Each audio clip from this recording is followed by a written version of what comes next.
तो हम पढ़ रहे थे चैप्टर नंबर 12 माँ जीवन संचालिका। जैसा कि हमने पिछले वीडियो में जाना, आपको पता है ये चैप्टर जो है वो राम प्रसाद बिस्मिल जी के बारे में लिखा गया है।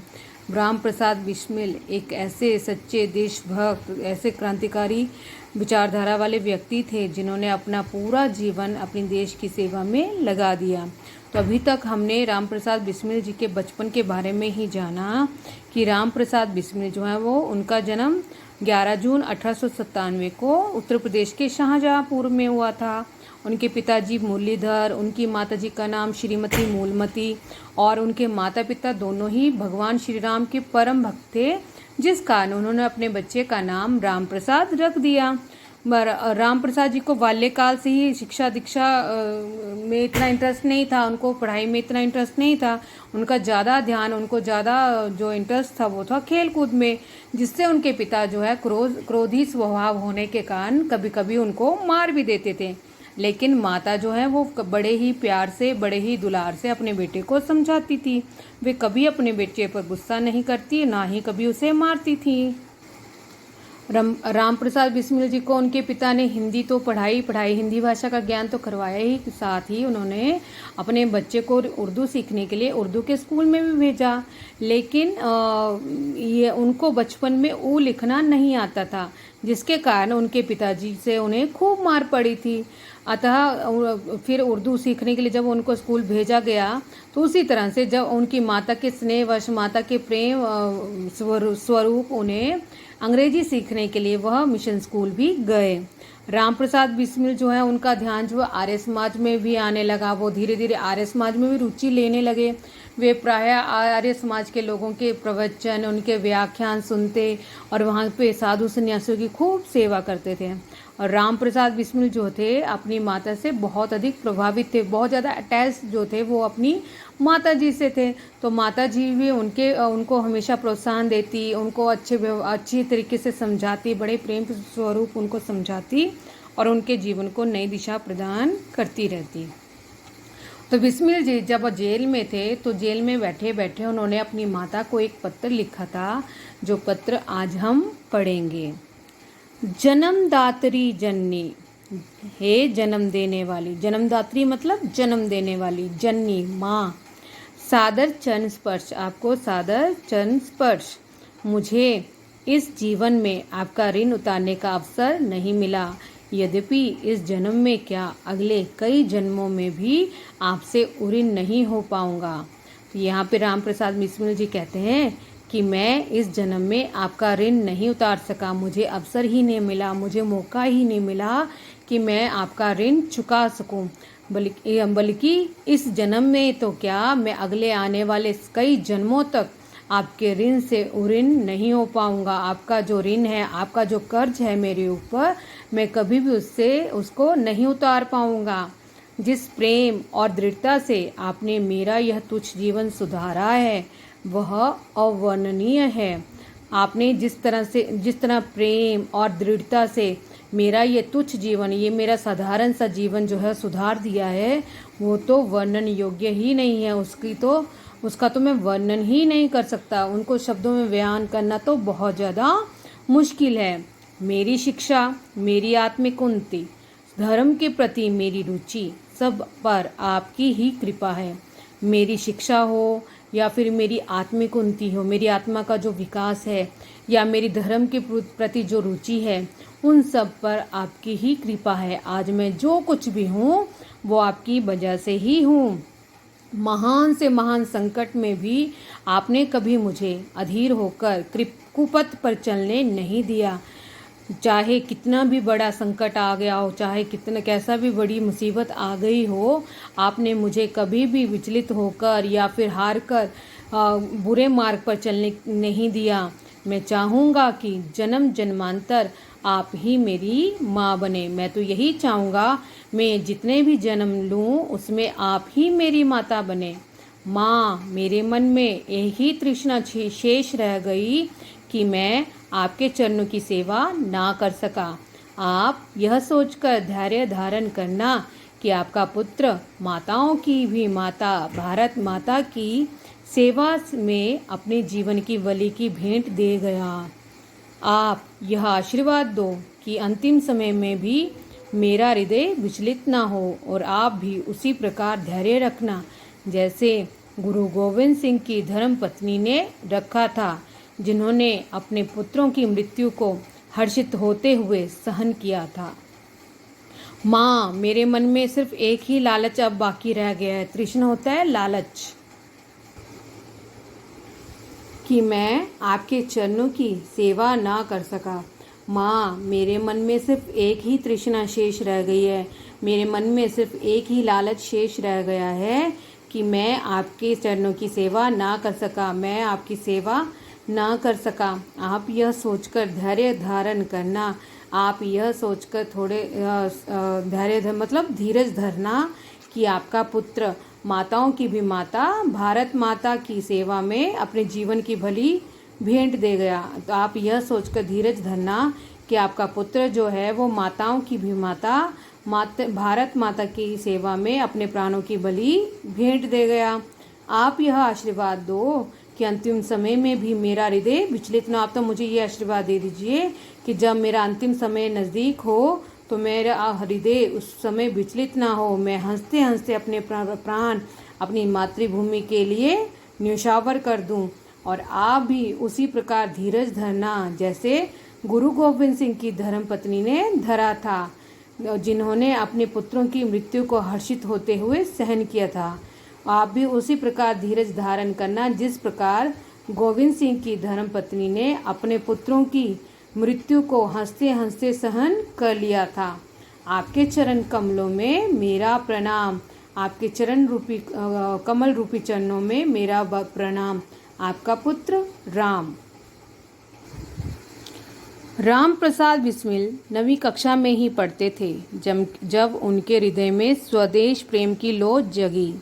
उन्हें लगने लगा कि देश के लिए कोई विशेष कार्य किया जाना चाहिए। सन 1916 तक बिस्मिल की देशभक्ति उनके लिए एक जुनून बन चुकी थी। साथ ही साथ वे साहित्य सृजन भी कर रहे थे। राम प्रसाद बिस्मिल जब 9वीं कक्षा में ही पढ़ते थे तब उनके हृदय में स्वदेश प्रेम की लौ जागी। उनके हृदय में विशाल स्वदेश प्रेम जाग उठा। उन्हें लगने लगा कि देश के लिए कुछ विशेष कार्य किया जाना चाहिए। सन 1916 तक बिस्मिल की देशभक्ति उनके लिए एक जुनून, एक पागलपन बन चुकी थी। साथ ही साथ वे साहित्य सृजन भी कर रहे थे, साथ ही साथ वे लिटरेचर भी लिख रहे थे। उनके द्वारा रचित अमेरिका की स्वतंत्रता का इतिहास, उन्होंने एक बुक लिखी थी जिसका नाम था अमेरिका की स्वतंत्रता का इतिहास। इस पुस्तक के छपते ही इसे जब्त कर लिया गया, इसे सरेंडर कर दिया गया, इसे मतलब पब्लिश आगे जाने नहीं दिया, पब्लिक तक जाने ही नहीं दिया उसको। क्या करेंगे, इसको सरेंडर कर लिया, मतलब उसको अपने कब्जे में ले लिया। जब्त मतलब कब्जे में ले लिया गया। धीरे धीरे समय के साथ वे अनेक महानुभावों के संपर्क में आए और ऐसी कई घटनाओं को अंजाम दिया जिससे वे विदेशी सरकार की आंखों की किरकिरी बन गए। धीरे धीरे जैसे जैसे समय बीतते गया वे अपने जीवन में अनेक महानुभावों, अनेक महान हस्तियों के संपर्क में आए, मतलब उनके शरण में गए और उन्होंने ऐसी कई घटनाओं को अंजाम दे दिया जिससे उन्होंने विदेशी सरकार के वे अंग्रेजी सरकार की आंखों में खटकने लगे। उन्होंने अंग्रेजी सरकार की आंखों के दम करके रख दिया, अंग्रेजी सरकार की आंखों में दम करके रख दिया, मतलब उनको चैन से बैठने नहीं दिया, उनके नाक में दम करके रख दिया, उनकी नाक में दम करके रख दिया। बिल्कुल बुरी तरह से अंग्रेजी सरकार को उन्होंने परेशान कर रखा था। काकोरी कांड के बाद से तो गिरफ्तारी से हर समय उनका लुक्का छिपी वाला खेल चलने लगा। जब काकोरी कांड हुआ था उसके बाद से जो गिरफ्तारियां हुई थी उस समय से हर समय उनका लुक्का छिपी वाला खेल चलने लगा। वे पुलिस से यहाँ वहाँ छिपा कर घूम रहे थे। अंततः 26 सितंबर 1925 की रात को वे गिरफ्तार कर लिए गए। अंत में उन्हें 26 सितंबर 1925 की रात को गिरफ्तार कर लिया गया। अभियोग और मुकदमा चलाने का नाटक खूब चला, जिसमें बिस्मिल ने स्वयं अपने केस की ऐसी पैरवी की कि जज महाशय भी मुंह देखते रह गए। उनके ऊपर केस चलने का जो झूठा नाटक चलने लगा कि उनका मतलब जब भी किसी को पकड़ा जाता है तो उसे अदालत में पेश किया जाता है ना, उसी तरह से उनके ऊपर अभियोग और मुकदमा चलने का नाटक किया गया। फिर उसमें बिस्मिल जी ने कोई वकील नहीं रखा, बल्कि अपनी केस की पैरवी वो खुद करने लगे और उन्होंने ऐसी ऐसी दलीलें दी कि जो जज महाशय वहाँ बैठे हुए थे वो भी मुंह देखते रह गए। ऐसी ऐसी दलीलें उन्होंने पेश की थी, अपने केस की ऐसी पैरवी की कि जज महाशय भी मुंह देखते रह गए। वो भी हैरान हो गए कि किस तरह से इसने अपने केस की पैरवी की है। परंतु हुआ तो वही जो पहले से ही तय हो चुका, लेकिन हुआ तो वही जो पहले से प्री डिसाइडेड था। उनको एक खतरनाक अपराधी ठहराया गया। ये पहले से ही डिसाइड हो चुका था, ये पहले से ही निश्चित हो चुका था कि उन्हें खतरनाक अपराधी ठहराया जाना है। तो ये सारे नाटक होने के बाद ये अभियोग चलना, मुकदमा चलना, इस तरह से वो केस चलने की जो नाटक था वो ख़त्म हो गया। किससे? कि उनको खतरनाक अपराधी ठहरा दिया गया। और अंततः 19 दिसंबर 1927 को गोरखपुर जेल में फांसी देने की सज़ा उन्हें सुना दी गई। और अंत में उन्हें खतरनाक अपराधी ठहराने के बाद 19 दिसंबर 1927 को गोरखपुर जेल में फांसी देने की सज़ा सुना दी गई। देश की स्वतंत्रता के लिए शहीद होने वाला यह वांका जवान यदि वीर था तो उसकी माँ भी वीर प्रसूता थी। देश की स्वतंत्रता के लिए, देश को स्वतंत्र कराने के लिए जो ये जवान शहीद हुआ, ये वांका जवान यदि वीर था तो उसकी माँ भी वीर प्रसूता थी। वीर को जन्म देने वाली माता थी। वीर प्रसूता होता है वीर को जन्म देने वाली। राम प्रसाद के पिता ने जानबूझकर उनकी माता से फांसी की खबर छिपाई, क्योंकि उन्हें लगा कि संभवतः वे इसे सहन नहीं कर पाएंगी। जब राम प्रसाद बिस्मिल जी को फांसी की सज़ा सुना दी गई तो ये सारी बातें जो हैं उनके पिता ने उनकी माता से छुपा दी। ये फांसी की खबर छिपा दी कि उनकी लगा कि शायद उनकी माता जो है वो सदमा सहन नहीं कर पाएंगी। वे अकेले ही पुत्र से अंतिम मुलाकात करने चले गए, इसलिए वो अकेले ही अपने पुत्र से आखिरी मुलाकात करने के लिए चले गए।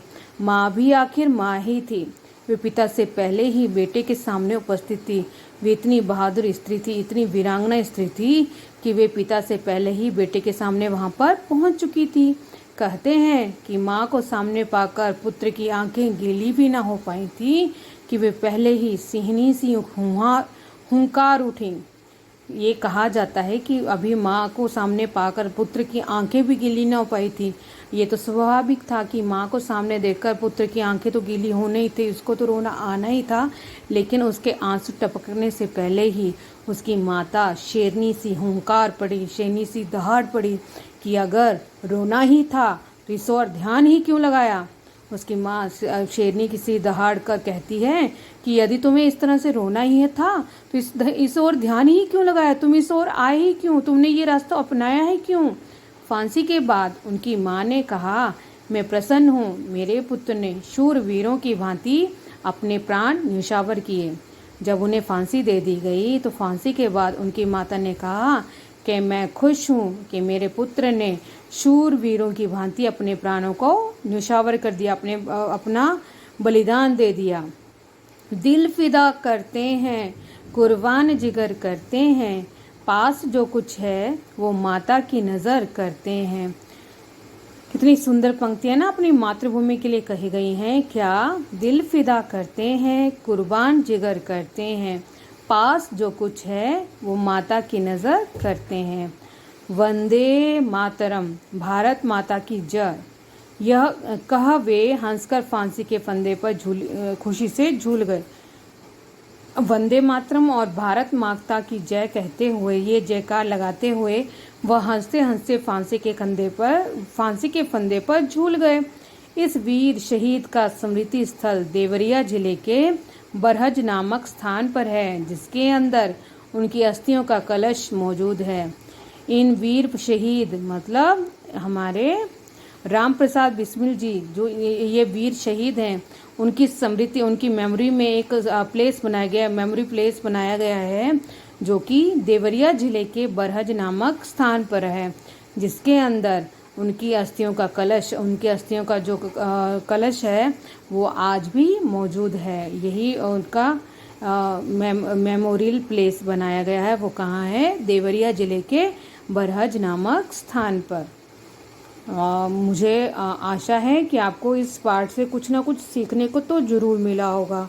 अभी तो ऐसा समय नहीं है कि हमें अपने देश के लिए अपनी जान न्यौछावर कर देनी पड़े, हमें अपना बलिदान देना पड़े, फांसी पर झूल जाना पड़े। लेकिन अभी हमारा देश प्रेमी होने के नाते, एक देशभक्त होने के नाते इतना कर्तव्य तो ज़रूर बनता है कि हम सब अपने अपने कर्तव्यों का ध्यान रखें, अपने अधिकारों के साथ साथ अपने कर्तव्यों का निर्वहन करें। कभी भी ऐसा काम ना करें जो हमारे देश के सम्मान को चोट पहुंचाए, हमारे देश को गलत नज़रों जो हमारे देश को दूसरों के सामने गलत तरीके से प्रेजेंट करें। हम हमेशा अपने देश का सम्मान करें, दिल से उसका आदर करें। सबसे पहले होता है परिवार। यदि हमने अपने परिवार की इज्जत बनाए रखी तो वो बहुत बड़ी बात है। परिवार के बाद आता है अपना समाज, तो उसके बाद है समाज के बाद है हमारा एरिया, जिस एरिया से हम बिलोंग करते, जिस शहर से हम बिलोंग करते हैं। उसके बाद आती है स्टेट के बाद आती है कंट्री। तो ये सब मानते हुए हमें हमेशा ऐसे काम करने चाहिए जिससे हमारे देश का, हमारे प्रदेश का और हमारे परिवार का, हमारे मतलब हमसे जुड़े हुए हर रिश्ते नाते का सर फख्र से ऊंचा हो, सर अभिमान से ऊंचा हो कि ये हैं हमारे बहादुर बच्चे। मतलब हम कोई किसी तरह की बहादुरी करने के लिए नहीं कहा जाता है कि हाँ आप तलवार लेकर निकल जाओ, दुश्मनों का सिर काट दो, चीन के लोगों को ये कर दो, वो कर दो। आपको कोई बाउंड्री पे जाने के लिए नहीं कहता, आपको कोई लड़ने के लिए नहीं कह रहा है। लेकिन आप हमेशा ये कोशिश करो कि जब भी आपको मौका मिले आप हमेशा अपने देश का गौरव बनाए रखो, अपने प्रदेश का गौरव बनाए रखो और उसको हमेशा ऊंचाइयों पर लेकर जाओ। अपने देश को, अपने प्रदेश को कभी भी झुकने ना दो। तो ये था हमारा चैप्टर 12 माँ जीवन संचालिका।